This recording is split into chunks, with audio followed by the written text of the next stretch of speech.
அன்னைக்கு நான் பேசின பஞ்சாயத்துலாம் வச்சு ஐடி வேலைனா ரொம்ப ஈஸி நினைச்சிட்டியா? நீ மட்டும் இல்ல பாய், நிறைய பேரு பார்ட்டி பண்றது, பொண்ணுங்களோட சுத்துறது, ஜாலியா ஃபாரின் போறது ஐடி வேலை நினைச்சிட்டானுங்க. நோ நோ நோ, அதுவும் கஷ்டம் பாய். இந்த ஐடி கம்பெனிக்காரனுங்க காலேஜ்லயே கேம்பஸ் இன்டர்வியூல வேலை கொடுக்குறேன்னு கொடுப்பானுங்க. பசங்களும் ஐயா ஜாலி வேலை கிடைச்சிச்சுன்னு நினைச்சா கால் லெட்டர் வரதுக்கே 6 மாசம் ஆகும். ஒரு வழியா லெட்டர் வந்து வேலைக்கு போய் முதல் நாள் ஜாயின் பண்ணலான்னு பார்த்தா 1 வருஷம் சும்மா பெஞ்ச்ல உட்காரணும் பாய்.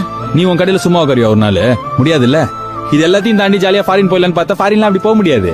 4 வருஷம் 5 வருஷம் ஆபீஸ்ல டீம் லீடர், ப்ராஜெக்ட் மேனேஜர், ஹெச்ஆர்னு எல்லாருக்கும் முறவாசல் பண்ணோம். அவனுக்கு குத்துன்னு குத்துவானுங்க. வருஷம் ஃபுல்லா மாடு மாதிரி வேலை செஞ்சா ஒரே நாள் அப்ரைசல்னு வச்சு பொக்குன்னு குத்தி நம்மள காலி பண்ணிடுவானுங்க. கான்பிடன்ஸே போயிடும். இதெல்லாம் மீறி ஃபாரின் போனா நிம்மதியாவா இருக்க முடியும்?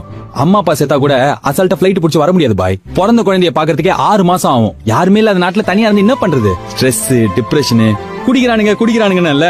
நீ யார் குடிக்கல? நீ குடிக்க மாட்டியா? நான் குடிக்க மாட்டேனா? இல்ல இவன் குடிக்க மாட்டானா? இதெல்லாம் மீறி எதுக்கு அந்த வேலை பண்றான் தெரியுமா? பயம்.